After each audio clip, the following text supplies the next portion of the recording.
How to cure black spots on a Red Tip Photinia. The Red Tip Photinia is an evergreen bush that is a close relative of the rose and gets its name from the red coloring of the tips of the stems.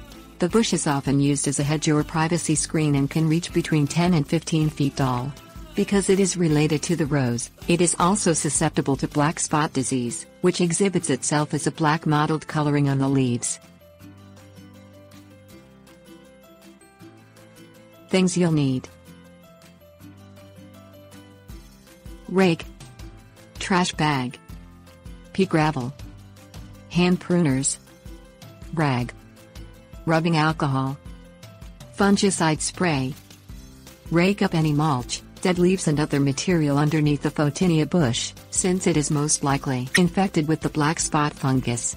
Place all of the material into a trash bag to dispose of it so as not to spread the infection to other areas of the yard. Clean the rake with rubbing alcohol. Replace the mulch with a thin layer of pea gravel, which will assist with drainage and protect the roots from the hot summer sun and cold winter temperatures. Locate any stems of the bush that are heavily covered in black spots and prune them off at the main vertical stem or at the ground using hand pruners. Soak a rag in rubbing alcohol and wipe the blades of the pruners in between each cut to disinfect them. Dispose of all clippings in the trash. Spray all remaining stems and leaves of the Red Tip Photinia with a fungicide spray designed for black spot.